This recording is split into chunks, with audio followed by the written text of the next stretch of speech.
Nos encontramos en el siglo XVII, en el monasterio de Jesús María, donde una serie de extraños acontecimientos inquietaban de sobremanera a las religiosas, pero había un lugar en especial donde las manifestaciones sobrenaturales eran más intensas. Ahí podían escucharse, ver y sentir cosas que ponen los pelos de punta hasta el más valiente.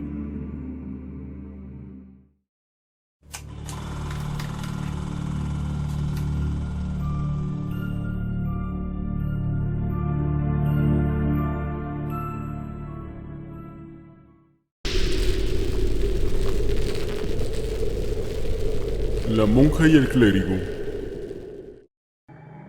El aposento en cuestión era la sala de labores de las monjas, donde pasaban la mayor parte de tiempo dedicándose a los ejercicios que se acostumbraban en la época, como la costura. El horario no implicaba un impedimento para las manifestaciones, pues las monjas podían experimentar cualquiera de estas a plena luz del día.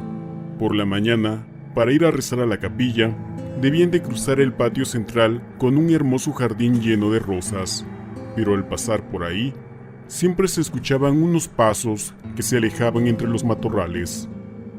Al caer la medianoche, terminaban sus últimas oraciones y se iban las religiosas a descansar a sus aposentos, pero cuando estaban a punto de conciliar el sueño, escuchaban que alguien tocaba su puerta, y acto seguido, una voz ronca y apagada pronunciaba el nombre de la aterrorizada hermana. Otra cosa que ya se les había vuelto una costumbre era cuando encendían una veladora, se apagaba de la nada, sin ninguna corriente de aire que lo pudiera provocar, y se decía también que al momento que se apagaba el fuego de la veladora se podía ver una sombra, que con su sola presencia extinguía las luces. Otro fenómeno que llenaba a las religiosas de pavor era cuando se encontraban rezando. Detectaban un aroma inconfundible de una fragancia que poco a poco se apoderaba del lugar. Se trataba de un olor agrio y penetrante, el cual era tremendamente parecido al de un cementerio. Algunas monjas aseguraban haber visto durante 2 jueves santos seguidos la figura de un monje que subía de las escaleras principalmente lento, con un aire cansado y silencioso, y a juzgar por la apariencia que tenía, aseveraban que estaba muerto, es decir, se trataba nada menos que de un alma en pena.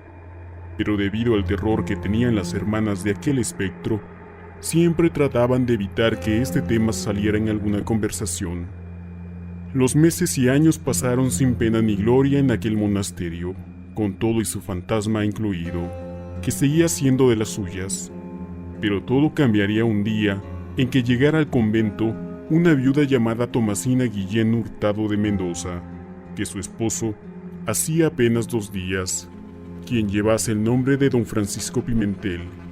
Y grande era la pena de Tomasina ante aquella pérdida, pues al morir le dejó una raquítica cantidad de dinero como herencia, pues en el testamento de este hombre decía claramente lo siguiente: la única condición a la que tiene que responder doña Tomasina Guillén Hurtado de Mendoza para acceder a esta suma de dinero es que entre de monja al convento de Jesús María.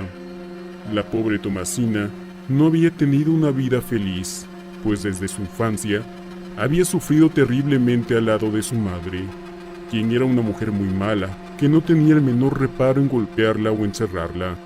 Trataba también a su desdichada hija con excesivo rigor. Siempre la tenía entre tablas hilando oro, la reprendía por cualquier cosa y la golpeaba hasta que la descalabraba. No satisfecha la progenitora con los malos tratos que le daba Tomasina, decidió recluirla en el convento de Jesús María apenas cumpliera los 15 años de vida. Sin embargo, a la señora poco le duraría el gusto, pues la muchacha se las ingenió para escaparse a las pocas semanas de estar ahí, pues sentía que la vida de religiosa no era para ella, así que en cuanto puso un pie en el exterior, se dedicó a explorar y conocer el mundo que se le había negado a su corta edad.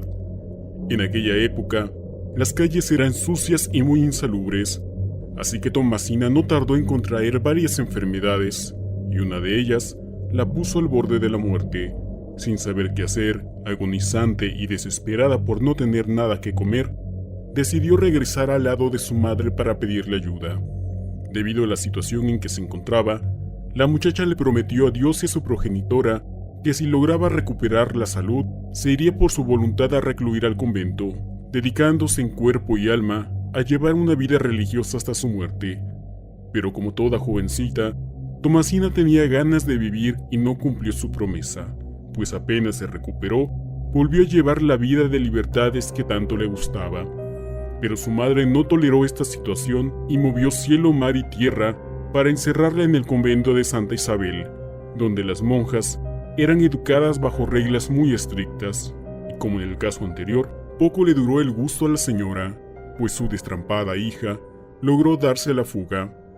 Ya fuera del santo lugar, encontró a un hombre del cual cayó perdidamente enamorada, y con quien se casara a los pocos meses de conocer, y se trataba de nada menos que de don Francisco Pimentel.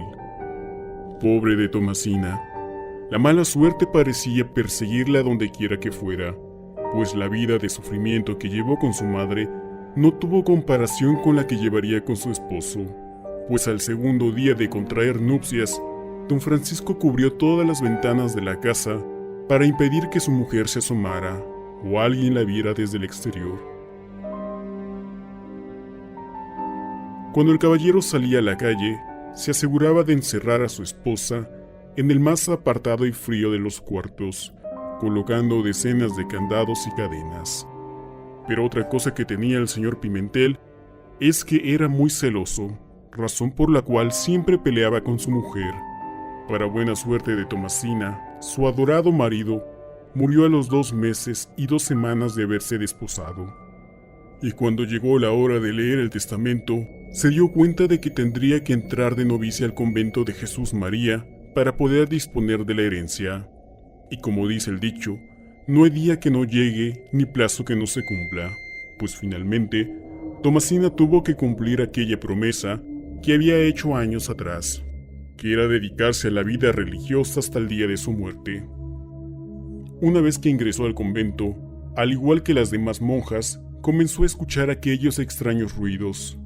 Al principio, creyó era producto de su imaginación y de su mente tan confundida, pero conforme pasaba el tiempo, aquellas manifestaciones se hicieron más frecuentes y ocurrían en cada vez más lugares, para lo que ella, al igual que otras religiosas, decidió callar, pues el solo hecho de pronunciar lo que todos sabían la hacía estremecerse y paralizarse de miedo.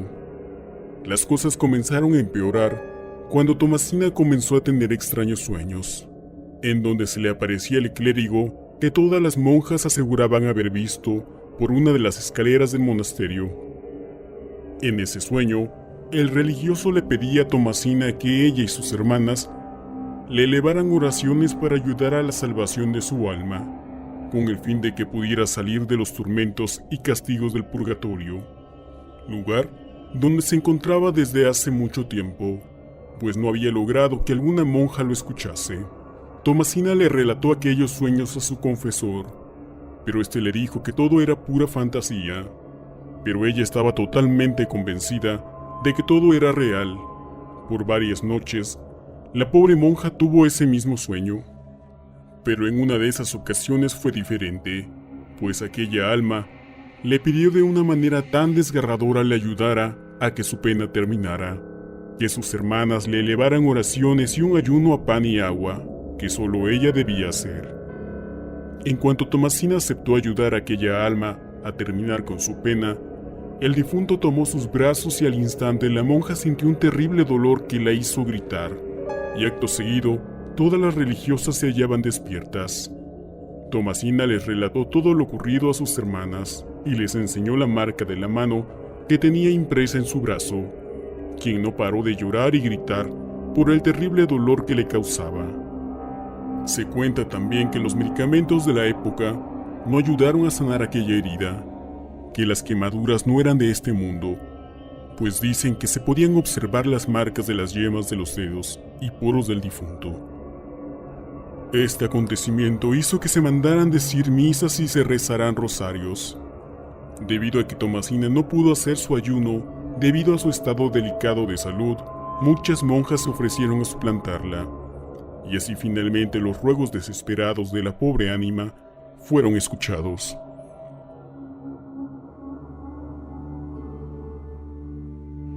Pocos días después, el clérigo se le volvió a aparecer a Tomasina, pero no en sueños, para manifestarle su agradecimiento por lo que ella y sus hermanas estaban haciendo por él, que su sufrimiento en el purgatorio ya no era tan grande, que por las quemaduras no se preocupara, pues tan pronto subiera al cielo, aquellas marcas y dolores desaparecerían por completo y que les sabría recompensar todas las bondades que había tenido con él, pues solo ella lo había escuchado y ayudado. Al fin, después de que el pobre clérigo anduvo penando en el convento por 40 años, finalmente logró que su atormentada alma lograse descansar. Y cuando por fin consiguió subir al cielo, los malestares de Tomasina desaparecieron. Después de estos acontecimientos, la vida que llevó aquella monja fue ejemplar hasta el día de su muerte. Cambió sus atuendos, hechos de delicadas telas, por unas túnicas que la cubrían incluso en los días en que el calor era más fuerte. En vez de usar finos colchones y sábanas, durmió en 2 toscas tablas de madera, tapándose solo con una delgada colcha. Incluso, llegó a colocar en sus zapatos algunas piedritas y algunos clavos. Tomasina casi no hablaba, pues guardaba su dulce voz para las oraciones y los cantos de medianoche, aunque algunas de sus hermanas decían que la oían platicar con alguien ya muy avanzada la noche. Y cuando esto ocurría, se podía percibir en el ambiente un olor a carne quemada, que después se convertía en un intenso aroma a flores marchitas. Se decía que cuando esto ocurría, el clérigo visitaba a Tomasina en medio de la oscuridad y silencio de la noche. Así que ya sabes, si transitas por la calle de Jesús María y observas a una monja y un clérigo, ya sabrás quiénes son.